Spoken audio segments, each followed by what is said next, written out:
Quoi surveiller à la bourse en ce jeudi 21 août 2025 en avant-marché? Évidemment, on regarde les marchés américains. Ben, c'est dans le rouge ce matin. Le Dow Jones est en baisse de 177 points. Le S&P 500, 23 points de baisse. Le Nasdaq, 87 points à la baisse. Le pétrole monte de 34 cents, 63,5. Et là, je regarde du côté des crypto-monnaies. Le Bitcoin continue sa baisse. Hier, remonté quand même. Et là, 113 329, baisse de quasiment 1000 $. L'Ethereum, 4279. On a atteint même les 4000, 4200, 4250 au cours des dernières heures.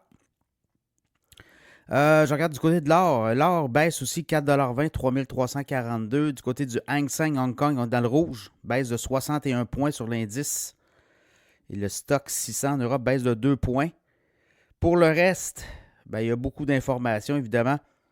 Demain, Jérôme Powell va parler direct de Jackson Hole dans le Wyoming. C'est la rencontre annuelle des banquiers centraux. Tout le monde attend ça là, pour voir c'est quoi la suite des choses, notamment sur les taux d'intérêt. Est-ce qu'on va baisser les taux? On va avoir un signal qu'on va baisser les taux.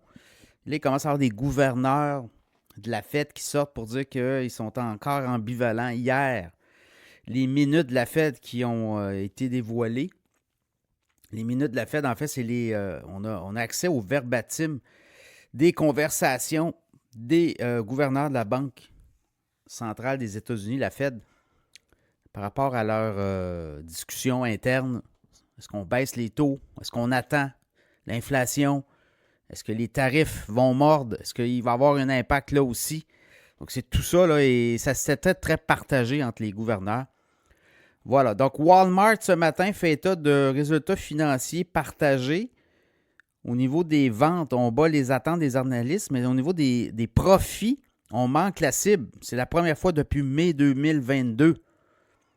Donc, évidemment, ça a fait baisser le titre de Walmart en avant-marché de 3,46 $, 99 et 11 US au moment où je vous parle. Et évidemment, ça a un effet sur les marchés boursiers parce que là, on dit, Walmart a de la misère. Est-ce que sur les guidance, là, on dit, on garde le momentum, mais on dit aussi qu'on n'aura peut-être pas le choix de monter certains prix d'items. Donc, voyez-vous, pour conserver ces marges de profit. C'est un peu ça qu'on vit. Donc, voyez-vous, là, ça a un impact sur le marché. À part ça, là, je regarde, il y a d'autres. Cracker Barrel Old Country Store. Les autres, c'est l'image complète du magasin, de la chaîne de gift shop. C'est quoi? C'est des magasins de produits pour des cadeaux. Le titre baisse de quasiment 2 $, 57,5 $. On élimine sur le logo certains éléments graphiques qui ne semblent pas plaire à tout le monde.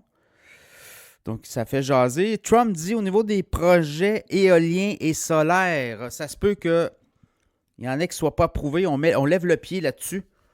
On dit qu'on va peut-être approuver certains projets là où il y a une demande importante d'électricité et d'énergie. Mais pour le reste, on va pousser beaucoup le pétrole et le gaz. Donc, c'est un peu ce que Trump a laissé entendre au niveau des besoins énergétiques aux États-Unis.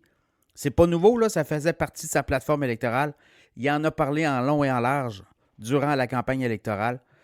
Et quand vous regardez un peu les titres des entreprises, soit dans l'éolien ou dans le solaire, depuis un certain temps, c'est plus difficile, mettons.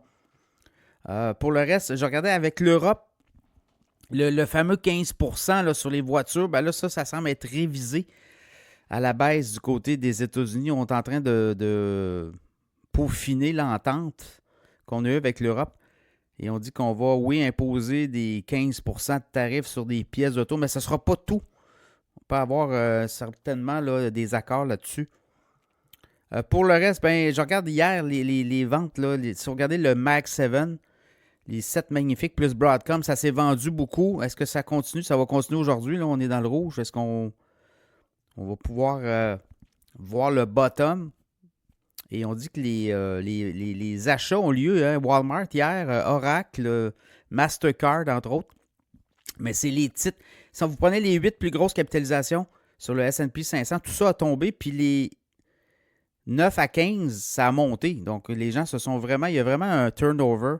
On est en train de vendre massivement les titres des technos, puis on va se réfugier dans d'autres titres, peut-être plus de valeur. Est-ce qu'il y a un turnover? Est-ce qu'il y a un changement de cap chez les gestionnaires de fonds? On dit que oui. Ben, actuellement, on vend beaucoup de techno. Vous l'avez vu, là, les Palantir de ce monde et autres qui ont beaucoup diminué. Ben, ça avait beaucoup monté. Et la semaine prochaine, on va voir NVIDIA, les résultats financiers de NVIDIA. Je pense que c'est le 27. Donc, ça pourrait aussi avoir un impact là, sur le marché. Coty, détaillant de produits de beauté, voyez-vous, là, le titre baisse de 20% en avant-marché, 3,90 $. On a quand même eu la cible sur les revenus, mais sur les profits, c'est un petit peu plus difficile, les guidance aussi.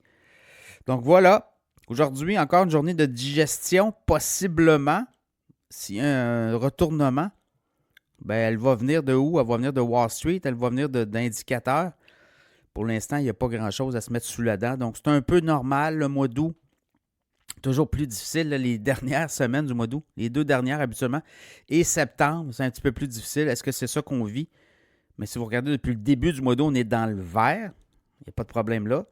Mais on peut digérer aussi. Et peut-être que là, on est en mode digestion à suivre.